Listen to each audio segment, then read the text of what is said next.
creating cultural awareness and understanding. This is Culture Clique.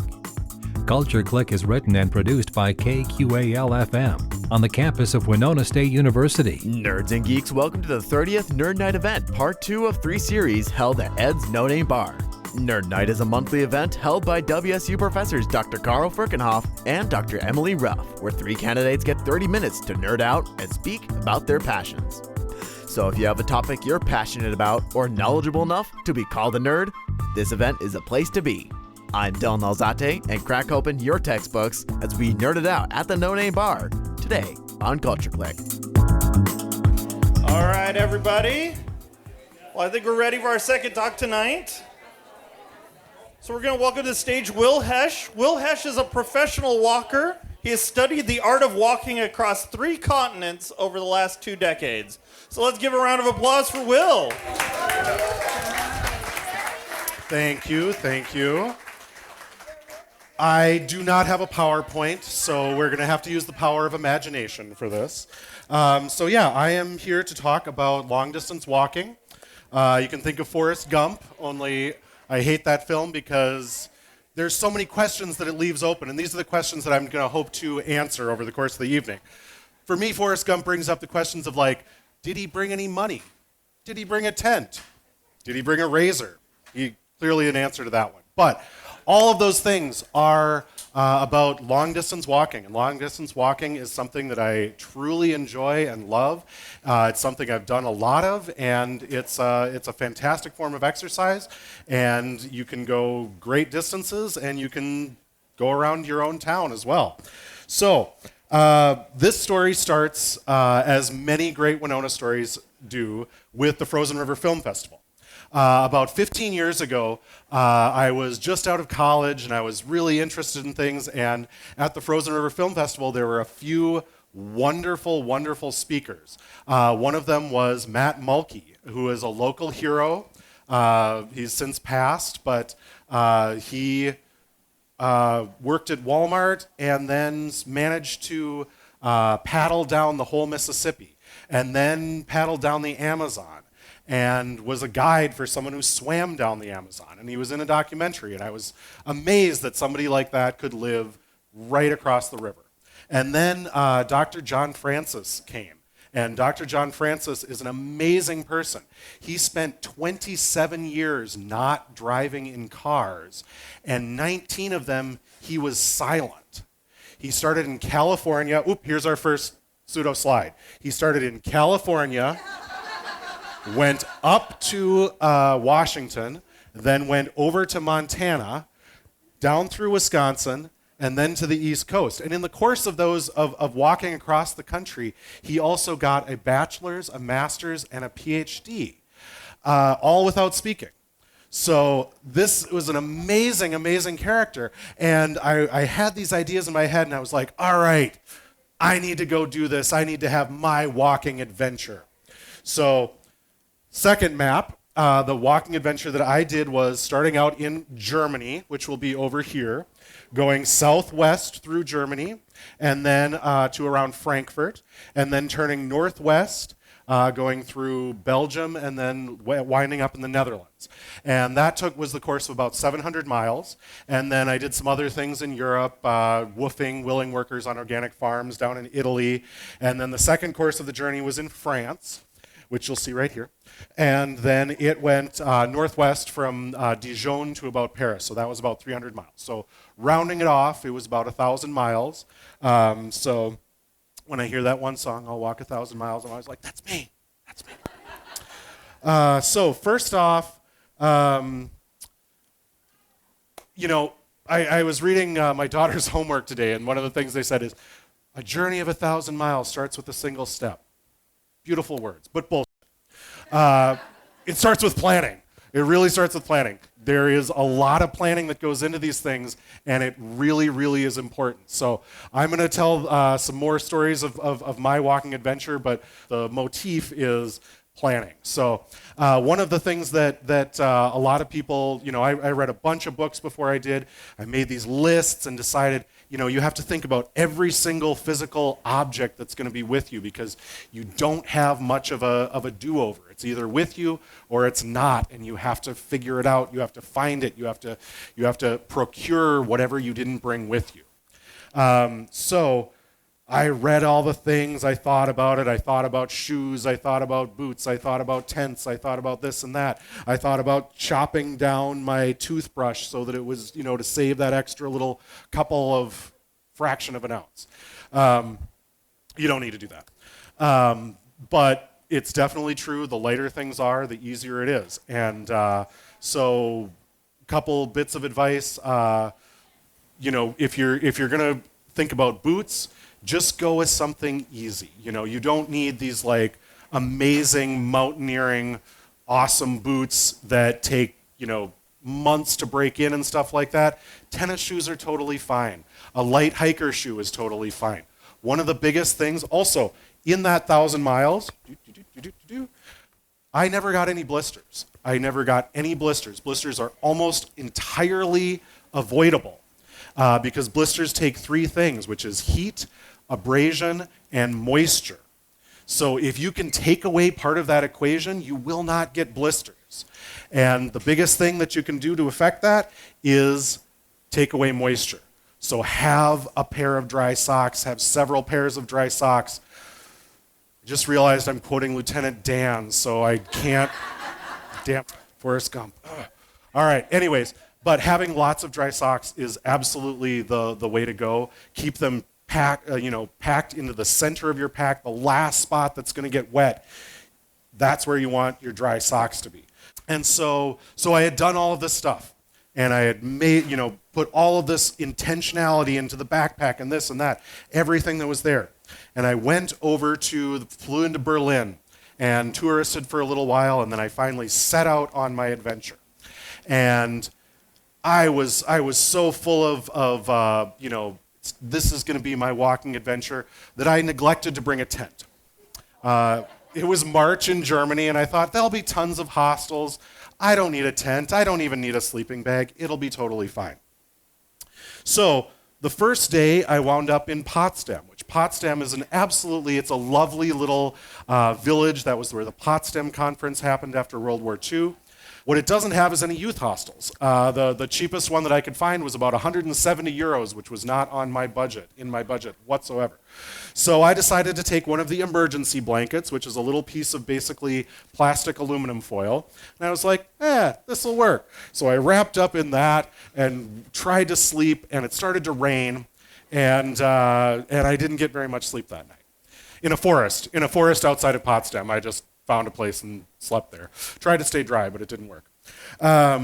So the next day, I was continuing southwest. I was always going southwest, and I'll tell you, if you pick a direction and walk in that direction, after about a week, in my experience, you no longer need a compass. That direction is so firmly put in your mind that you know what direction you're going, and that's basically, I've never used a compass again. So day 2, I wound up going through, and I wound up at the end of the day, I hadn't seen a single soul all day, and I wound up at the Russian barracks. And these Russian barracks was where the Soviet army had existed and been until from about 1945 to 1989, and where they had withdrawn, and it was a world historical event because the Russian army had never peaceably given up territory before. And so I was fascinated by this and seeing the layers of graffiti, the Russian graffiti, the German graffiti on top of the Russian graffiti. I was fascinated by it, and it just felt like I was completely away from everything else. And then I heard some tires screech, and I was really surprised by that, and I didn't understand, okay, maybe I'm somewhere near a road. And in order to look at the Russian barracks, I had taken off my backpack. And when I got back to the bike path that I had been on, my backpack was gone. So I had a money belt, I had my passport, so I had the essentials, so I just kept walking down the road, and now it was like, imagine no possessions, what do I do? Do I give up? Do I go back home? Do I come back to NoName Bar and tell everybody, that thing that was going to last for 9 months. I made it a week, So I decided that I was not going to do that because that sounded terrible. So I decided to keep going. And so so now, not having any possessions whatsoever except for the clothes on my back, that's how I was going to continue the journey. And then I would have to go out and find those things that I needed, slowly rebuild and figure out how to keep doing walking. And to my great surprise later on, 2 days later, a plainclothes German police officer pulls up next to me and he says, Herr Hesch. And I was like, whoa, how do you know my name? That's very strange. And he said, yes, we found your backpack. We read your journal. We saw that you were 20 kilometers from Berlin. And so we've been searching the Russian ruins there with helicopters and dogs. And I was like, oh, okay. So can I have my backpack back? How does this work at this point? And so they took me back to the police station. They verified who I was. And then they gave me, once again on the theme of possessions, they gave me an itemized list of everything that I had with Teutonic precision. 3 euro pennies. 1 pair of dirty underwear. And then in the end, they gave me my backpack back and even gave me a ride part of the way that they brought me from, and so I was back on my way. So then the next imaginary slide, the journey continued, and so then I really got into the rhythm of walking. And one of the things is there's no point at which it becomes absolute peaceful nirvana and you are just floating through space on a cloud of wonderful. It is still a trudge. It is still difficult every single day. Throughout the old East Germany, there is very little shoulder on the road. So you're stepping 1 foot on the road and 1 foot angled. And I twisted my ankle 4 or 5 different times a day. Once I got into West Germany, there are bike paths, and bike paths are fantastic because they are walking paths with, other traffic. But, so again, a planning thing. Going to a place that has that pre-existing infrastructure makes life a whole lot easier. Also, in this time, I made another discovery about myself, which is whatever, gluten intolerant is, I'm the opposite of that. I was basically eating bread and beer all day long, and it was wonderful, and I felt fantastic. So this also got me thinking about the historical greats of walking. And there is no greater story than Alexander the Great. Alexander the Great, he moved his army at 30 miles a day. 30 miles a day through, use your imagination again, the modern countries of, it would have been Macedon, Greece, Turkey, Syria, Lebanon, Egypt, did I miss one? Israel, Armenia, Iraq, Iran, Afghanistan, and modern-day India. They traveled 15,000 miles on foot over the course of 10 years. And they did it without horse carts or mules or anything assisting them. They carried all of the food on their backs. And the way that you can achieve that kind of miles, I did one day. There was one day when I was walking across I think it was in Belgium or the Netherlands at that point, that I got to 30 miles. I did 30 miles in one day, and it is hard. It's really hard. You need to walk for 3 hours and then rest for an hour. You need to rest for longer than you feel like you need to. And then you walk for 3 hours, then you rest for 3 hours, then you walk for 3 hours and rest for 3 hours. And you do that. That day that I managed to do that, I think I woke up at midnight and went throughout the whole entire day. And I achieved that for one day with rest stops along the area. Alexander the Great, not a great person, by the way, just want to say, as I was doing research for this, somebody was like, Alexander the Great, he's not a great corollary for anybody else except for Hitler. He marched east intent on destroying cultures and used violence at every single turn. And I was like, oh, he's still a really great walking general. He's still a hero in my. Oh, okay. Sorry, that's a hard one. Anyways, so I wound up making one disastrous misstep, which was I turned southwest at Aachen and wound up in French Belgium. No offense to any French Belgians here or whatever, but that was the worst mistake I did because French Belgians are terrible. They don't clean up after their dogs, so instead of walking like this, you have to walk like this, and there is dog poop everywhere. And I was, pretty hobo-y and somewhat out of my mind at this point. So I was just like, sleep under bridges. So I was basically a troll at that point. And then one day I woke up and in the middle of the night, and there was this French-Belgian man standing there smoking a Gaulois and letting his dog pee on my backpack. And I was like, all right, French-Belgium, you're terrible. I'm going to get the hell out of here and go back to Dutch-speaking Belgium, which was far, far better. Immediately, the sidewalks were clear again. So then at the end, I had the end of my journey when I got to Leiden and right around Amsterdam. Later on, I took the second leg of my journey through France. That time I had a tent, which is also, if you take anything away from this, tents are amazing. They're great. You can camp near anywhere. So I learned from my mistakes, had a tent the next time around. And so in the French portion of my leg of the journey, I intersected with some of the pilgrims on the Santiago de Compostela route. But I was traveling, northwest at that point. They were traveling southwest. So we were at intersection. But it really made me think about this a lot, about how we as humanity have a very rich walking tradition.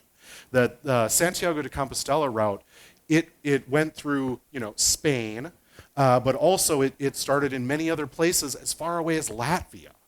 So people were starting to walk in Latvia and traveling all the way to the Atlantic Ocean in Spain. And pilgrimage was a way of wiping out your past wrongs.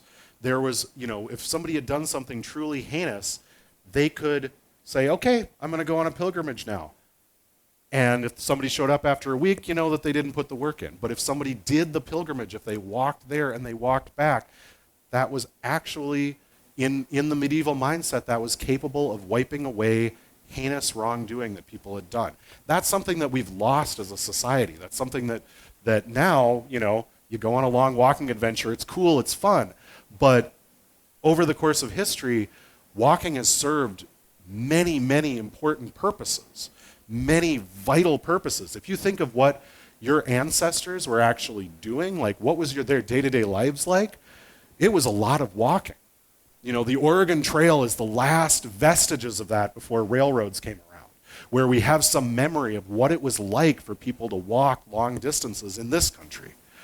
But in this country far, far longer ago, the Native American migrations, they moved through and left almost no archaeological record because people were walking so light and so far. And then at some point, everybody had the decision of, I'm going to stay or I'm going to go. And this is a part of human tradition. It's a part of how we evolved to be, about how our whole physical frame was created.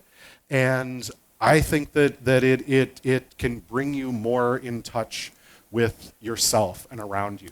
The internet has some memes that come and go and people say stuff like touch grass. Well, I think that that's right, but touch grass with your feet and, travel over it. So I think that's just about all I've got to say. Let's have a round of applause for Will. All right, thank you. Yeah. Thank you very much. Yes, any questions? Would you, like to take some Q&A? Any questions for Will? How much did this trip cost from start to finish? I had a job right outside of college, and I managed to stay save up about $20,000, and that got me through 9 months of Europe, and then went over to Asia and walked around in China for another 2 months, and then managed to make it back here. And I still had a little bit left over because I was real cheap. So after that I built a tiny house. So yeah, I had a little bit of change left over. Yeah. The Bataan Death March. Yeah, wow. Yeah. Can you repeat the question, please? When I was walking, did I think of the Bataan Death March? I would say that wasn't the first thing on my mind. I was kind of trying to think of the spiritual traditions of it and the people that had walked this way. There was other people like there was a woman named Peace Pilgrim, and she crossed the United States, I think, 4 times, and then was hit by a car and killed. But she did that with almost nothing whatsoever. So no, I didn't think much about the Bataan Death March. I was thinking about the heroes that I had who had done these sorts of things. And the Appalachian Trail is great, but there's like one time that it goes through town and you can stop for pizza. Like I think it's way better to go and have those grocery stores evenly spread along the way. Like that makes life a whole lot easier, so you don't have to figure it out all the time. You don't have to use a camp stove every single meal. So, yeah. Yeah, we got one back here. So you said it was after college. I don't know how long ago that was. So what did you like? Did you have music or books on some device or anything? Yes. I mean, that's a lot of time to be just with your thoughts. Yep. No, it was right in that era between cell phones and, well, I mean, I guess there was flip phones, but I had an iPod. So I loaded an iPod, had a bunch of good books, a bunch of interesting music.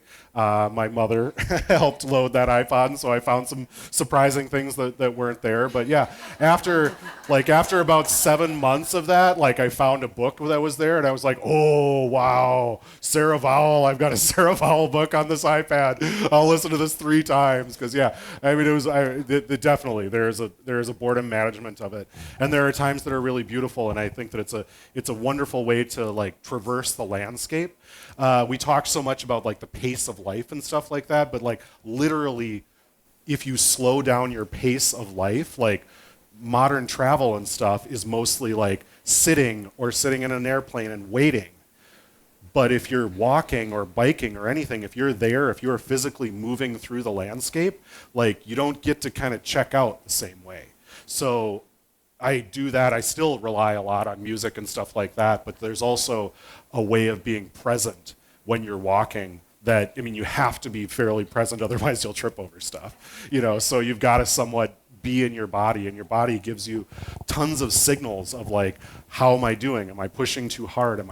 Do I have extra energy? Do I need a break? Is it time, is now the time that I can lengthen my stride and cover more distance? So, yeah. But boredom management is definitely a part of it. All right, let's have a round of applause for Will. Thank you you very all. much. Thank you. All right, we're going to take one more short break, and then we'll be back with our last talk about printmaking. All right, thanks. A huge thanks goes out to Ed's NoName Bar and the Nerd Bosses for making this whole event possible. Tune in next week for a Part 3 finale of this nerd-tastic event. To check out Nerd Nite Winona or even sign up as a speaker yourself, visit their Facebook page at Nerd Nite Winona or keep updated at visitwinona.com. I'm Dylan Alzate, and for more nerd-tastic or local Winona events, tune in to Culture Clique every Thursdays at 12:30 p.m. here on 89.5 KQAL. Creating cultural awareness and understanding. You've been listening to Culture Clique. Support for Culture Clique is made possible by the Minnesota Arts and Cultural Heritage Fund. Culture Clique is produced by KQAL FM on the campus of Winona State University. For more information, look us up on the web at kqal.org. And thanks for listening to Culture Clique.